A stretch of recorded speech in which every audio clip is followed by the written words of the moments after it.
నమస్తే. ఆంధ్రప్రదేశ్ రాజకీయాల్లో మంగళగిరి నియోజకవర్గం చాలా ప్రాముఖ్యమైనది. అలాంటి నియోజకవర్గంలో ఈసారి ఎవరు గెలుస్తారు అనే దాని మీద సర్వత్రా ఒక ఆసక్తి నెలకొన్నటువంటి పరిస్థితి. త్వరలో జరగబోయే ఎన్నికలకు సంబంధించి మంగళగిరి నియోజకవర్గంలో వైఎస్ఆర్సీపీ, తెలుగుదేశం పార్టీ మధ్య తీవ్రమైనటువంటి పోటీ ఉంది. ఇప్పటికే రెండు పార్టీల నుంచి అభ్యర్థులను కూడా ఖరారు చేసింది. వైఎస్ఆర్సీపీ నుంచి గంజి చిరంజీవి, అలాగే తెలుగుదేశం పార్టీ నుంచి టీడీపీ అధినేత మాజీ ముఖ్యమంత్రి నారా చంద్రబాబు నాయుడు తనయుడు నారా లోకేష్ బరిలో నిలవబోతున్నారు. ఇప్పటికే అందరికంటే ముందే ఆ నియోజకవర్గంలో తిరిగారు, అనేక రకాల కార్యక్రమాలు కూడా నిర్వహించారు లోకేష్. ఇట్లాంటి సందర్భంలో వైఎస్ఆర్సీపీలో నెలకొన్నటువంటి పరిస్థితులను ఆధారంగా చేసుకొని చెప్తే మంగళగిరి నియోజకవర్గంలో ఆళ్ల రామకృష్ణారెడ్డి ఆర్కే ఆయన్ను కాదని చెప్పి బీసీ నేత ముఖ్యంగా గంజి చిరంజీవికి కన్ఫర్మ్ చేస్తూ ఇన్ఛార్జిగా ఆయన్ను నియమించింది. ఇట్లాంటి క్రమంలో ఆర్కే పార్టీకి రాజీనామా చేశారు. కొంతకాలం సైలెంట్గా ఉన్నారు, కాంగ్రెస్ పార్టీలో చేరారు, మళ్ళీ తిరిగి వైఎస్ఆర్సీపీలోకి వచ్చారు. కానీ మంగళగిరిలో పోటీ చేసేది మాత్రం గంజి చిరంజీవి వైసీపీ నుంచి. ఇట్లాంటి సందర్భంలో తెలుగుదేశం పార్టీ అభ్యర్థి నారా లోకేష్ ఎలాగైనా సరే ఈసారి అక్కడ మనం గెలవాలి. ప్రస్తుతానికి ఆ నియోజకవర్గంలో జరిగినటువంటి సర్వేని బట్టి చూస్తే తెలుగుదేశం పార్టీ అభ్యర్థికే సానుకూలత ఉంది. ఎక్కువగా మంగళగిరి ఓటర్లు తెలుగుదేశం పార్టీ వైపే ఉన్నారు అనేది బాగా వినిపిస్తుంది. ఇట్లాంటి సందర్భంలో రెండు పార్టీల నేతలు వ్యూహంతో ముందుకు వెళ్తున్నారు. ముఖ్యంగా లోకేష్కు కలిసి వచ్చే అంశాలు చాలా ఉన్నాయి. ఇప్పటికే ఎవరు ప్రారంభించకుండానే ఆయన పర్యటన ప్రారంభమైంది. నియోజకవర్గంలో విస్తృత స్థాయిలో ఆయన తిరిగారు. అనేక మంది వైఎస్ఆర్సీపీ నుంచి తెలుగుదేశం పార్టీలోకి వచ్చారు. ఇట్లాంటి క్రమంలో గంజి చిరంజీవికి వ్యతిరేకత బాగా ఎక్కువ ఉంది. కలిసి వచ్చే అంశాలు ఆయనకి ఉన్నాయి, కానీ వ్యతిరేకతే ఎక్కువ ఉంది. ఎందుకనంటే ఆయన మీద ఉన్నటువంటి ప్రధానమైనటువంటి విమర్శ పార్టీలో ఉన్నటువంటి వారిని కలుపుకోరు. ఇట్లాంటి సందర్భంలో ఆళ్ల రామకృష్ణారెడ్డి కూడా గంజి చిరంజీవికి ప్రాధాన్యత ఇస్తున్నారని చెప్పే పార్టీలోంచి బయటికి వెళ్ళిపోయారు మొదట.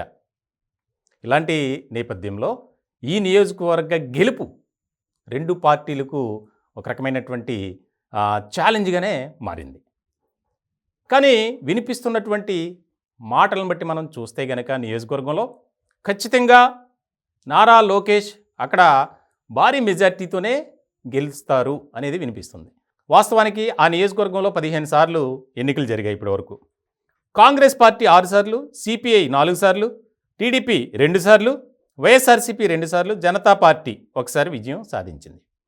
2014, 2019 ఎన్నికలు చూస్తే గనక గత ఎన్నికల్లో ఆళ్ల రామకృష్ణారెడ్డి లోకేష్పై గెలిచారు.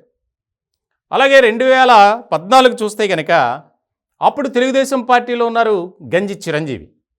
ఆయన అప్పుడు జరిగినటువంటి ఎన్నికల్లో ఒక రకమైనటువంటి స్వల్ప మెజార్టీతో గెలిచిన వ్యక్తి ఎవరంటే ఆళ్ల రామకృష్ణారెడ్డి. అంటే చాలా తక్కువ ఓట్లతో ఓడిపోయింది గంజి చిరంజీవి, కేవలం 12 ఓట్లు మాత్రమే. అప్పుడు ఆయన టీడీపీలో ఉన్నారు. ఇలాంటి సందర్భంలో చాలా కీలకమైనటువంటి పరిణామంగా మారింది మంగళగిరి నియోజకవర్గంలో. ఎందుకంటే మంగళగిరి నియోజకవర్గంలో ఎక్కువగా బీసీ సామాజిక వర్గానికి సంబంధించిన వారు ఉన్నారు, ముఖ్యంగా చేనేత కార్మికులు.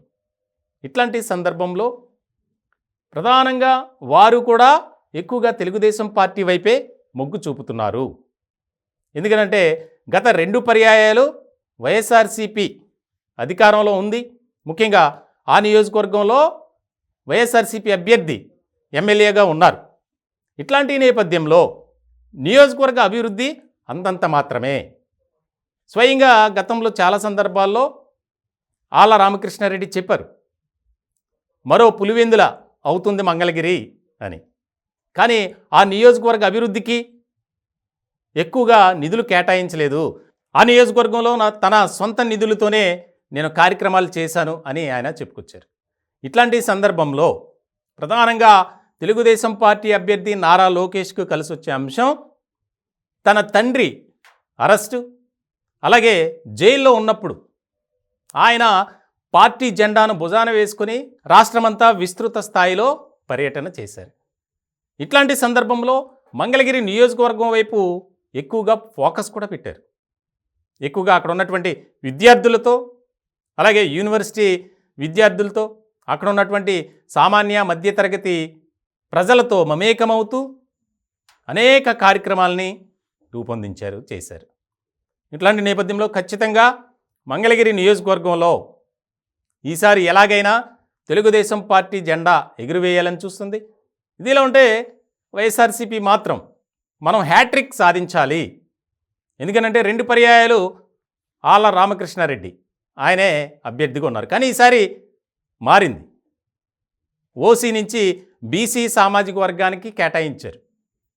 కానీ అక్కడే ఆ బీసీ సామాజిక వర్గంలోనే ఎక్కువగా ఎవరైతే గంజి చిరంజీవి సామాజిక వర్గం ఉందో అందులోనే వర్గ విభేదాలు, అంతర్గత కుమ్ములాటలు. ఒకనొక సందర్భంలో గంజి చిరంజీవిని మారుస్తారు, గతంలో ఎమ్మెల్యేగా పనిచేసినటువంటి మహిళకు అవకాశం ఇస్తారని కూడా ప్రచారం జరిగింది.